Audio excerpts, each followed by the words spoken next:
Welcome, traveler. I see you found your way to the fire. That's quite a relief. The road behind you is long and the night ahead darker still. But while the last ember glows, do you sit down and rest? I'll even share a story these branches whispered to me one night. Come now, rest and listen. You ever see one of those strange little flyers, the kind stapled to a pole, promising something ridiculous, something out of this world? This one said, happiness sold in glass jars. But what happens when someone actually calls the number? Our friend found out, and what he brought home, well, you'll see. The poster read, happiness sold in glass jars, call today. And underneath the text was a phone number. I was walking home from a long, exhausting day of work when I caught a glimpse of the paper stapled on an old telephone pole. I took a picture of it thinking it was amusing. I was going to show my wife once I got to our apartment, but I was caught up with chores and forgot about it. Dinner, dishes, laundry, packing a snack for our daughter, putting her to bed, then putting her toys away that she left out in the living room. Every night, it was the exact same routine. The next day, I awoke sleeping back to back with my wife. I always had to get up earlier than she did for my job, so I quietly got ready for the day and headed out the door. At work, I was updating the company's latest expense report. Most days were similar to this one. They were basically paying me to stare at a computer for 9 hours a day and input a couple numbers into a spreadsheet. I finished my work very quickly, so I decided to head out of the office early. It also helped that it was a Friday and a lot of people leave early at the end of the week. On my walk back, I was thinking of what my life had become. I did this often. I always dreamed of traveling when I was younger. I wanted to drive across the country or solo backpack across Europe. Then I met Kelsey. Now, don't get me wrong, I loved Kelsey. I mean, I still do. We just don't have that spark anymore. When you meet someone and get into a relationship, whether it's meant to be or not, some of your personal life, your plans, have to be put on hold. And then that relationship turns to marriage, and then you have a baby. Then you have to enroll your daughter in a preschool. Then you have to get a better paying job and work more hours, and so on and so on. I'm not trying to throw a pity party for myself. I'm just saying I wasn't exactly content with where I was in my life. I wouldn't have referred to myself as a happy person either. As I took the same route home that I did every day to work and back, I walked by the same poster I had passed the day before. I don't know why, I really don't, but I decided to call the number. I figured it would be some joke. Maybe someone just picks up and says, I love you, on the other end and hangs up. Or maybe it's a line to a sex worker. I had no idea what to expect. So I called.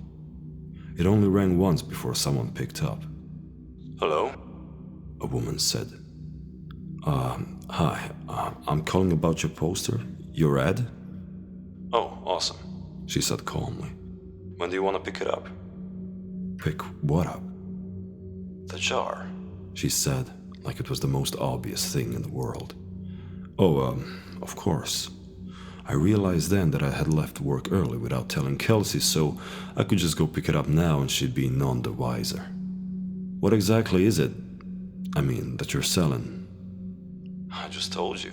It's happiness in a glass jar, like the poster said. Happiness keeps best in glass jars. They're more durable than, say, a plastic bag. Okay. So, should we meet somewhere? For sure. I don't want you to end up being a creep or something, so let's go to a public place. The public place we decided on was a Starbucks parking lot a little over a mile from me. Now, I didn't think I was really going to be buying a jar of happiness or whatever. I was 99% sure she was gonna sell me drugs. I don't know, maybe heroin would be in a jar. I remember thinking to myself, oh no, Happiness is probably a nickname for some street drug and I'm going to a drug deal. What if she's a cop? Am I gonna be arrested? But something inside me told me to keep walking, and so I did. I stood outside and texted her. I'm here. Cool, be there in a sec. Where are you driving? Silver Camry. And as her final text came through, I saw her car pull in. She took a spot not too far from where I stood. I could see there was no one else in the car, which put my kidnapping fear to rest. She opened her door and stood on the pavement, looking around until her eyes met mine. I gave her a little nod of acknowledgement. She simply responded by waving her hand, gesturing for me to come over to her car, so I did. She was young, maybe mid-20s, with curly golden hair. Her skin was pale and contrasted with the all-black outfit she was wearing. I thought she looked like Glinda the Good Witch from The Wizard of Oz, and if she had put on the Wicked Witch's clothes. Nice day out, she said as a greeting. Oh, yeah, it is. Hadn't really paid attention to it. You were the one that called about the jar, right? Yeah, that was me. Cool, well, here you go. She handed me a very small glass mason jar. It couldn't have been more than 2 inches tall. Inside of it was a light. Not a light bulb, just light. It was like someone bottled up sunshine. It glowed even in the mid-afternoon daylight. It looked like a tiny sun or a tiny universe existing in this little crystal-walled home. I was admiring it with no attempt to hide the awe on my face. Pretty rad, isn't it? What is it? You asked that like 3 different times, I think. My answer is still the same. It's happiness. Happiness in a glass jar. Oh, what do I do with it? Keep it, she said simply. If you have any problems, just shoot me a text. She started to get into her car. Wait, I thought you were selling this. How much is it? Don't worry, man, she said with a smile. You'll pay. She closed the door and I stepped out of her way as she backed up and then drove off. What the hell had just happened? What was I holding? I looked down at the jar again. Its radiance was simply mesmerizing. I put it in my pocket and could see its glow slightly through my pants. I began to walk home.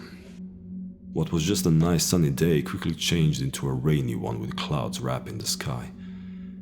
It was not forecast that it would rain, or else I would have ridden the bus or subway to work that day. I jogged home trying not to get too drenched. I finally found shelter once I made it to my apartment building. I walked up to my door and found that my key wasn't on the key ring anymore. Shit, can't believe I lost it again.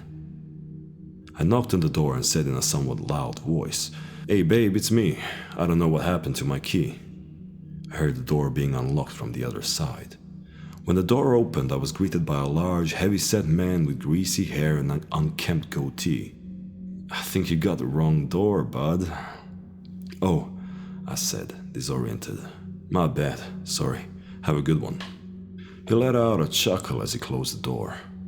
Apartment number 33.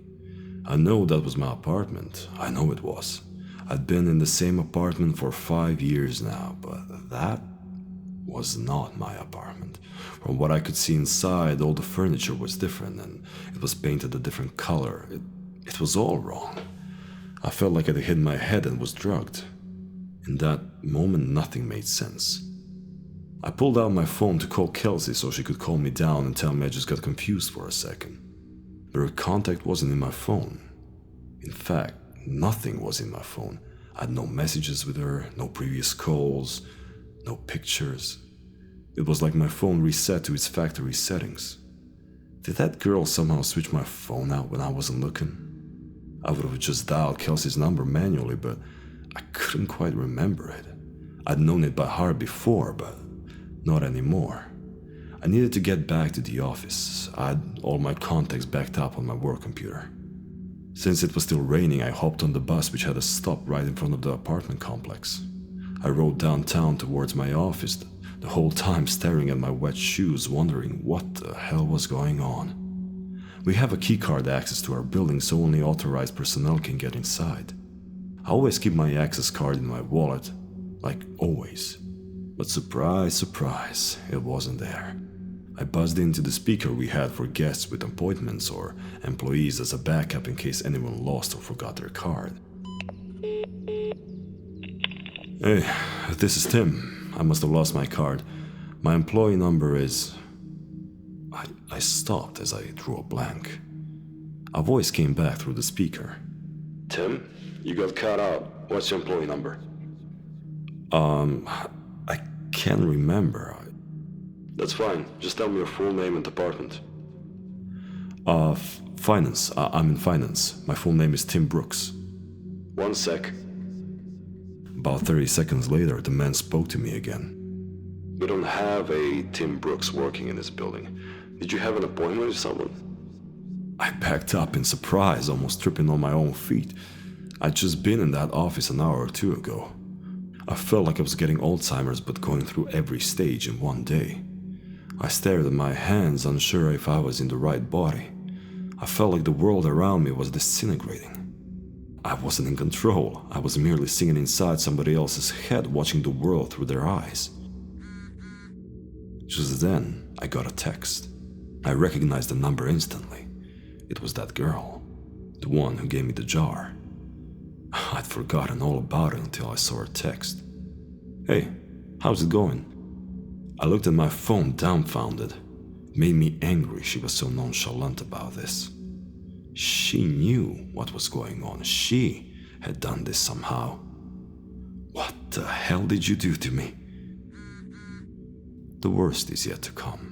I was astronomically close to just chucking my phone as far as I could in frustration. I took the jar out of my pocket. It looked unchanged, still glowing just as bright. What the fuck did you do? I yelled at the jar, realizing I probably looked like a lunatic. As I stared at its glistening glass, I realized something.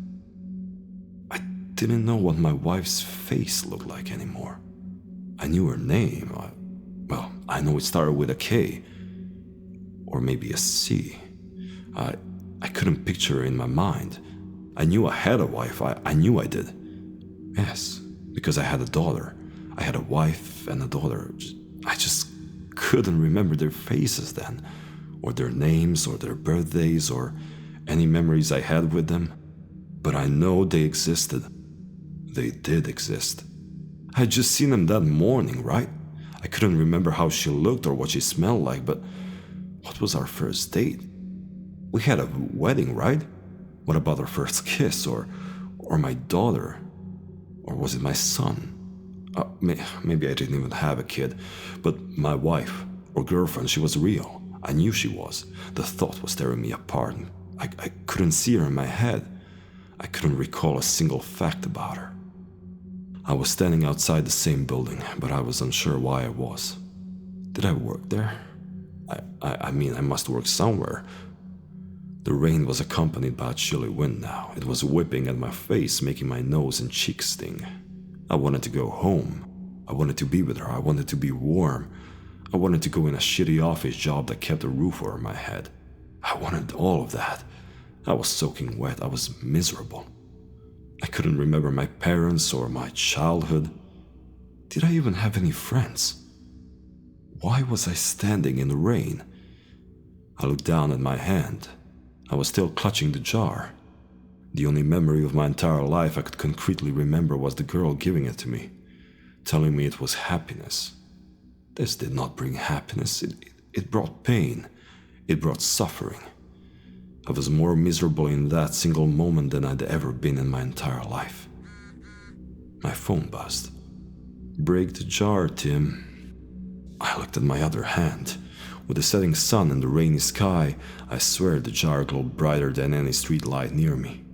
I didn't break it because I was following her instructions. I broke it because I was angry. I broke it because I was upset. I needed a release. I raised my arm above my head and brought it down with one swift motion, shattering the jar on the concrete beneath my feet. That dark, chilly air accompanying the rain spread away like it was the shockwave of a bomb going off, and I was at the epicenter.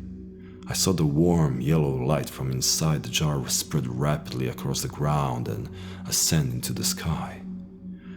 It was as if I was watching the beginnings of the universe being created, like God had just snapped his fingers and said, "Let there be light." I was engulfed in it. I could no longer see the street or the rain or anything dark. I felt like I was plummeting into a star, going faster than the speed of light. It felt like sitting in front of a fire on a cold winter's night, but that warmth was covering every inch of my body. And then I blinked. Immediately I could feel the sheets beneath me, and my back barely touching my wife's. I was staring out the window. The morning light drenched through the glass and gleamed on my face. I stood from the bed and grabbed my phone. It was Friday morning. I had one text. "Let me know if you ever need another jar." That day I called in sick to work. I snuck into my daughter's room and greeted her with a kiss and told her she didn't have to go to preschool today. We were going to have a family day. She smiled and stretched out her arms with a yawn before curling up and falling back asleep. I got back in bed and squeezed my wife tightly. I didn't let go for hours. Our daughter came into our room and woke us up eventually. She was jumping on the bed and shouting for us to wake up. Yesterday, I may have found that annoying. Yesterday, I may have found a lot of things annoying, or monotonous, or dull. But not today. Today, I pulled her under the covers in between me and Kelsey. Today was gonna be a good day. Today, I was happy. And so the jar shattered and the light faded. Funny, isn't it? The grass always feels greener in another's yard, until it isn't. And by then, it may be too late. The fire's grown tired, my friend, and I do believe the night's taken its toll on it. Before we part, remember this. Sometimes what we seek most already lives in the quiet corners of our heart. If you ever feel like returning, the fire will be waiting. The fire always waits. Travel well, my friend, and may the embers guide you back home.